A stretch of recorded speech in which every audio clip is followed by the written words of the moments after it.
My stepsister and ex-husband manipulated my family to steal my father's inheritance, but years later they crawled back desperate, too late for forgiveness. Growing up, my relationship with my father was one of the strongest bonds in my life. He was my hero, my confidant, and my role model. We spent countless hours together talking about everything from the latest movies to the complexities of the universe. When he passed away, it felt like a part of me had died with him. In the wake of my father's death, my family was thrown into turmoil. My mother was devastated, and my stepsister and I both struggled to come to terms with our loss. Despite our grief, however, we tried to support each other as best we could. Over time, though, things began to change. My stepsister, who had always been somewhat jealous of the close relationship I had with my father, began to grow more distant from me. She was my mother's first husband's child. Mom had grown attached to her, and when she got divorced, her husband willingly gave her full custody. At first, I did not think too much of it, but as the weeks turned into months, her behavior became more and more hostile. It was not just my stepsister who was changing, though. My ex-husband, whom I had once thought of as the love of my life, was also behaving strangely. He was distant and aloof, and I could not help but feel like he was hiding something from me. At first, I tried to ignore my suspicions, telling myself that I was just being paranoid. But as time went on, I began to notice more and more signs that something was wrong.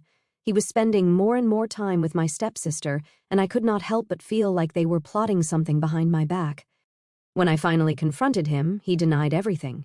He told me that I was imagining things, that he still loved me even though we were divorced, and that he would never do anything to hurt me.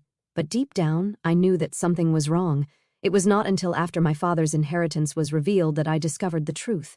My stepsister and ex-husband had been plotting against me all along, spreading lies and rumors about me to our family members in an attempt to take the inheritance money for themselves. And they had succeeded. My mother and the rest of my family had turned against me, believing the lies that my stepsister and ex-husband had fed them.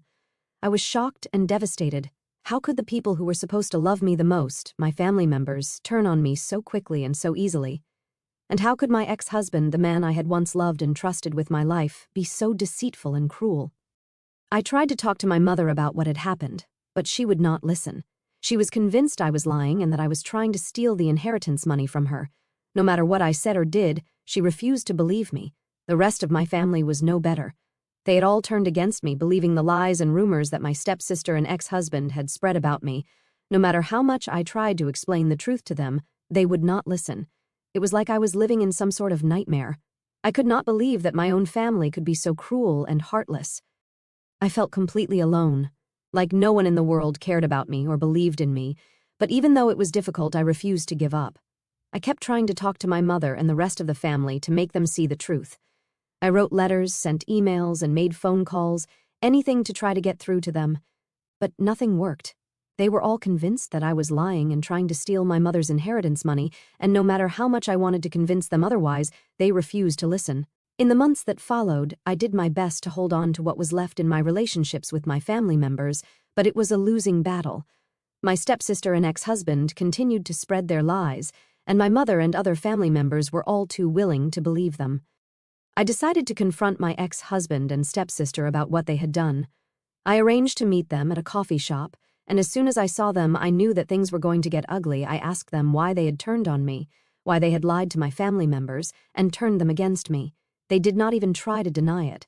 Eventually, they admitted that they had wanted the inheritance money for themselves, but with me in the picture, they would not have access to it. And then, to my horror, they told me that they were dating, that they had been seeing each other ever since my father's death. They had been using me and my family as pawns in their twisted game so that they could be together and have access to the inheritance money. I was stunned. I could not believe that the two people I had once trusted with my life could be so cruel and manipulative. It was like my entire world had been turned upside down.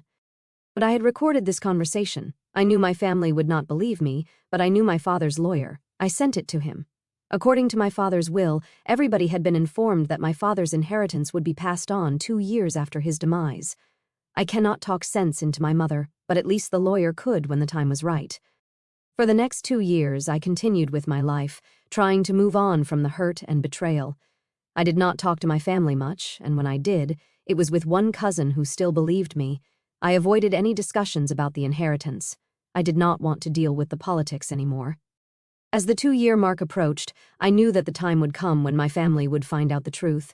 My father's lawyer had informed them of the terms of the will, and I knew that my ex-husband and stepsister would have to face the consequences of their actions. But I would just let the family deal with them. As the 2-year mark approached, I received a flurry of messages and missed calls from my mother and other family members. At first, I did not know what to do. After all, they had all turned their backs on me when my stepsister and ex-husband started spreading their lies. But as the messages continued to pour in, I realized that I could not ignore them forever. Eventually, I decided to pick up the phone and talk to my mother. As I picked up the phone, I took a deep breath, unsure of what to expect. My mother's voice sounded hesitant as she spoke, asking me how I was doing and trying to make small talk.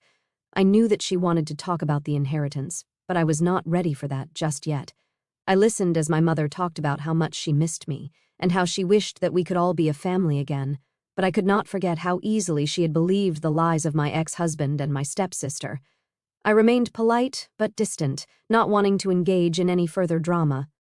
Eventually, my mother brought up the inheritance, but I simply told her that I did not want to discuss it. As the conversation came to an end, my mother sounded disappointed and hurt, but I could not bring myself to care.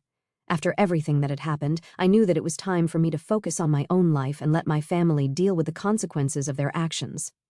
As for the rest of my family, they were more aggressive in their attempts to reach me. My phone was constantly buzzing with notifications from various family members, all demanding to know why I had not responded to their messages. I did my best to ignore them, but it was hard not to feel overwhelmed by the sheer number of messages I was receiving. As the messages from my family continued to flood in, I received a call from my father's lawyer requesting a meeting with me and my mother. I was curious about what the meeting would be about, but I also felt a sense of dread. I knew that my family was eager to get their hands on my father's inheritance, and I could not shake the feeling that something was off.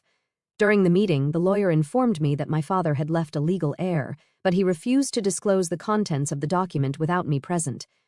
I was relieved to hear that the lawyer had stood his ground and refused to give in to my family's demands, but I also felt a sense of anger and frustration.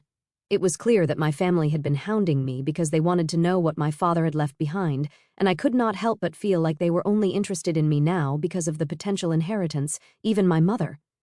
During the meeting with my mother and my father's lawyer, I was filled with a mixture of anxiety and anticipation. The lawyer began by explaining that my father had indeed left a legal heir. However, my relief was short-lived as the lawyer then revealed the contents of the document. To my surprise, all of the inheritance had been left to me instead of my mother. I was stunned, and I could see the shock on my mother's face as well. It was a lot to take in, and I could not help but feel a sense of happiness for being the one to receive the inheritance after all they had put me through. The lawyer then played the recording that I had sent him years ago, on which my ex-husband and stepsister were discussing their plans to manipulate my mother and take control of her assets. Hearing their words again was like a punch in the gut. It brought back all of the feelings of betrayal and hurt that I had felt when I first heard the recording. As the recording ended, I looked over at my mother, and her expression was one of shock and disbelief. It was clear that she had no idea about the betrayal that had occurred. I could see the hurt and pain in her eyes. As my mother looked at me with tears streaming down her face, she suddenly burst out, "How could you not tell me? How could you keep this from me?" Her voice was filled with pain and hurt, and I could see how much this revelation was affecting her. She continued to apologize, but I found that I could not bring myself to care. The years of lies and deceit had taken their toll, and I had grown numb to my mother's tears. It was hard to believe that the human in front of me was the same person who had been complicit in my stepsister and ex-husband's betrayal. I remained silent, unable to find the right words to say. It was clear that my mother was struggling to come to terms with everything that had happened, but I could not bring myself to offer her any comfort. The pain and hurt was still too fresh in my mind, and I did not know if I could ever fully forgive her. The meeting ended soon after that, and I left. Update 1. In the 2 weeks that followed the meeting with my mother and the lawyer, things became chaotic. News of what my stepsister and ex-husband had done started spreading like wildfire within the family. It seemed that everyone was talking about it, and some family members even reached out to me to offer their sympathies and support. Despite my attempts to avoid them, my stepsister and ex-husband continued to try and contact me. They left voicemails and sent texts, but I refused to respond to any of them. The messages were filled with apologies and pleas for forgiveness, but I was not ready to entertain their requests. I knew they were fake. My mother also tried to contact me multiple times, leaving messages and texts begging for forgiveness and apologizing for her role in the situation. I could sense that genuine remorse in her words, but I still could not bring myself to care. The betrayal and hurt was still too raw, and I was not sure if I could ever be able to fully forgive her. Other family members also tried to reach out, with some sending messages of support, while others expressed their disappointment and anger at what had happened. The messages varied, but they all seemed to be focused on me and how I was dealing with the situation, not the asshole. My stepsister and ex-husband are such big assholes. They not only dated each other but also turned the whole family against her. Karma is a bitch. The original poster deserves the inheritance. Let them go and have their fairy tale ending in the ditch. The original poster does not have to care about them now that she has the inheritance. Look how the whole family flocks around her. Not the asshole. Cut them off for good. Next story. I live in an apartment with my fiancé. About 5 months ago, we got new neighbors. From the beginning, they were terrible neighbors. They left trash in the hallway, played loud music past 1 o'clock in the morning, and argued constantly. Most of that I was willing to ignore because we live in apartments. It is unfortunately to be expected. Aside from late-night music, the walls are fairly soundproof, so most of the time the noise is not the worst thing in the world. The landlords have talked to them, and they had become more reasonable. However, they have 2 small children, maybe around 5 and 6 if I had to guess, and their children scream all day. They scream and cry and fight with each other, and the parents do nothing to stop them. I understand they are children, but it cannot be good for them to be screaming like that constantly. It always seemed weird to me that there is rarely a quiet moment. We have asked them several times politely to get them to stop, but they never put a lot of effort into silencing their kids. We have contacted the office and have called the cops on really bad nights, but it still does not let up. Well, enough was enough. My hours recently changed to the mornings, and while my work schedule and getting sleep is not their concern, I should be allowed to expect to have a quiet night in the neighborhood. Around 3 o'clock in the morning, 2 hours before I had to get up, their kids started yelling, which has happened before on multiple occasions. I could hear them running around, banging spoons or something on pots and pans, which is almost a daily occurrence. The mother screamed at them to shut the fuck up, but they just did not stop. So I called CPS and told them I suspected they were being mistreated, which honestly was not a lie, because it was concerning the amount of screaming coming from that house. I suspect they may have had the kids taken, as for the past week there have been no screams from the kids. I told my fiancé what I did, and he thinks I should not have done it. I asked some of our friends and my parents, and they all say the same thing. I should have sucked it up and minded my own business. I did not think I did anything wrong, but I feel that if their parents cared about them, they would not let them behave like that. So, am I the asshole? Edit, I want to clarify that things have been like this from the beginning. Their children have been like this since day one. It is nothing new to anybody. Edit 2. I also want to clarify that I have only seen these children once, when they moved in, which in my mind has always been a red flag. I never called CPS before because I never heard them being beaten up or anything, just their mother occasionally shouting at them, so I never knew for sure.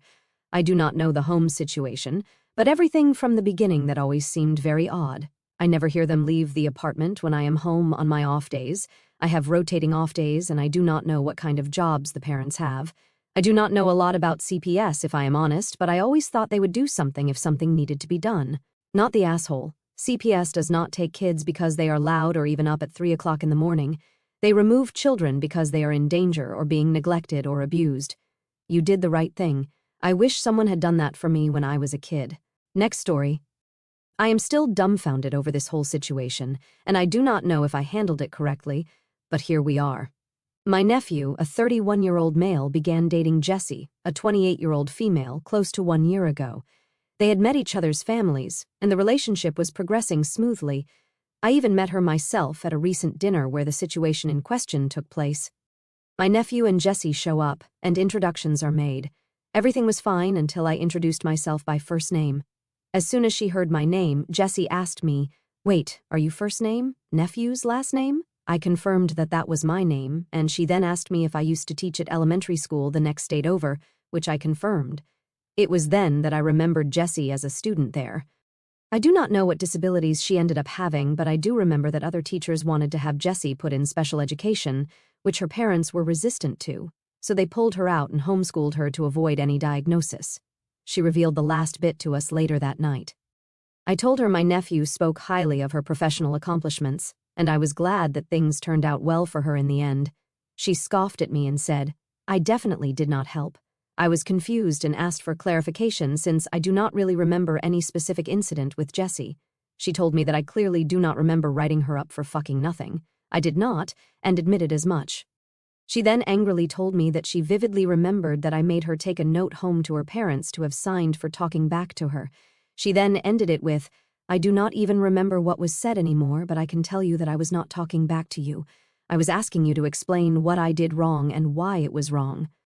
I apologized for the misunderstanding, but Jessie was not happy. She continued to make snide remarks about how the school could not leave well enough alone about whatever issues she was having and caused irreparable damage to her life. I tried to apologize for any upset, but she did not want it. I do not know if I was wrong here or not.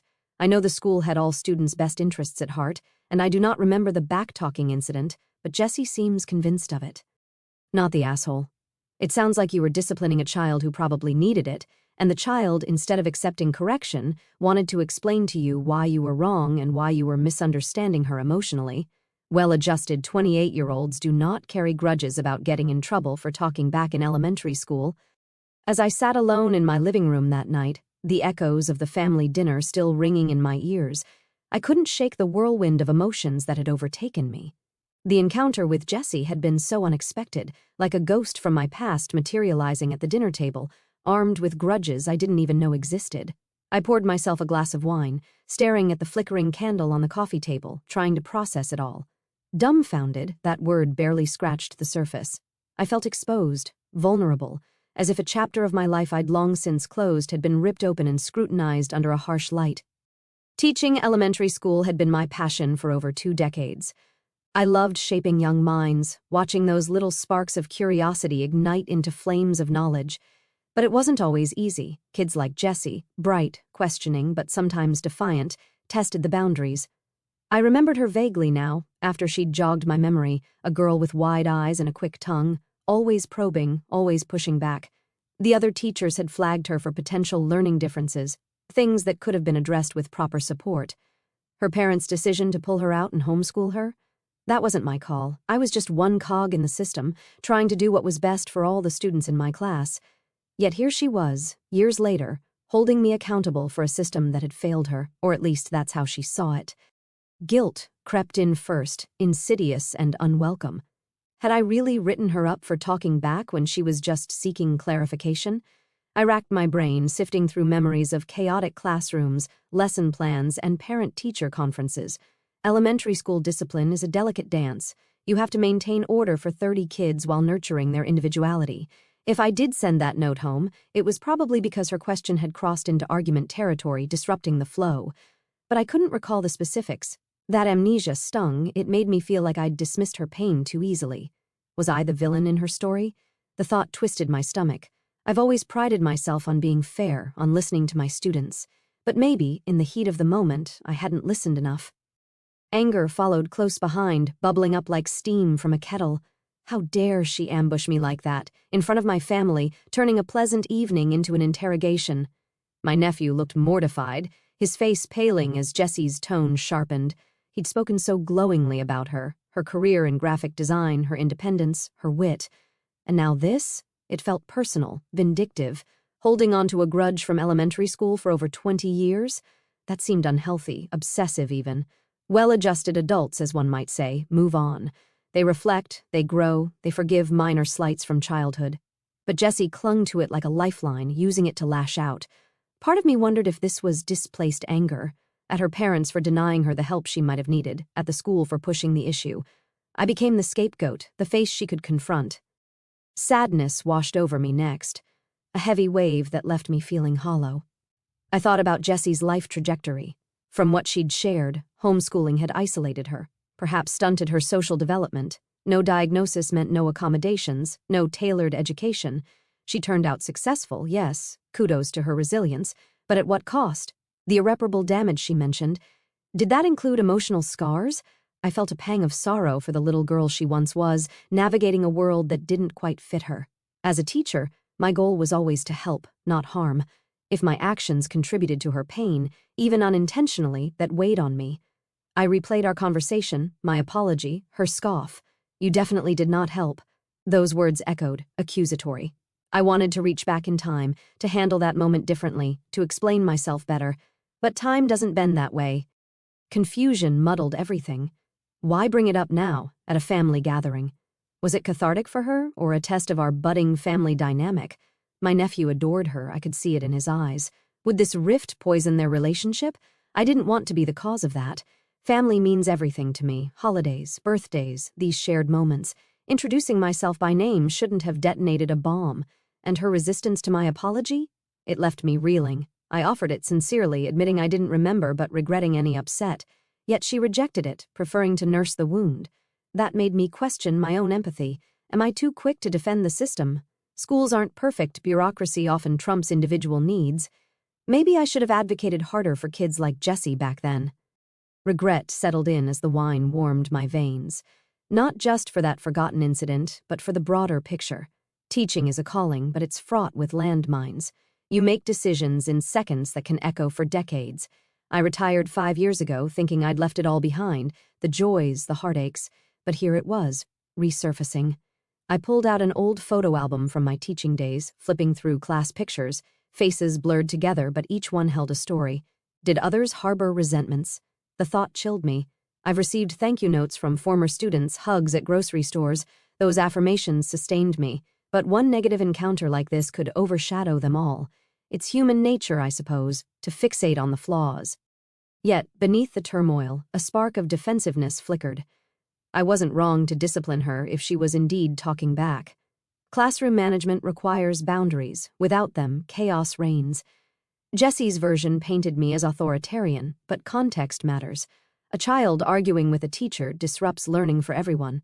Her parents' denial of special ed might have exacerbated things. She could have thrived with support. Blaming me solely felt unfair.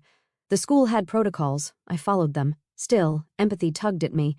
Perhaps she needed to vent, to reclaim power from a powerless childhood moment. If that's the case, I can understand, even if it hurts. As the night wore on, exhaustion crept in, mingling with resolve. I texted my nephew, checking in without prying. "Hope you're okay after dinner. Love you." His reply was brief. "We're good, Aunt. Just processing." Relief there, he didn't seem angry at me. For Jessie, I harbored no ill will. Life's too short for grudges, ironic as that sounds. If she reaches out, I'll listen. But I won't chase reconciliation. That's her journey. This incident reminded me of my own growth. Retirement has given me perspective. On forgiveness, on letting go. I've forgiven colleagues for missteps, parents for overreactions. Now, I need to forgive myself for whatever role I played in Jessie's narrative. Hope emerged from the ashes of these emotions. Teaching shaped me into who I am, compassionate, resilient. Encounters like this, though painful, reaffirm that impact. Jessie's success, despite obstacles, is a testament to human spirit. Maybe, in time, she'll see that the damage wasn't irreparable. It forged her strength. For me, it's a lesson in humility. We all carry invisible scars. Acknowledging them fosters healing. By morning, the storm had subsided, leaving clarity. I'm not the asshole here, but neither is Jessie entirely. We're products of our pasts, navigating the present. I'll cherish my family, support my nephew, and move forward.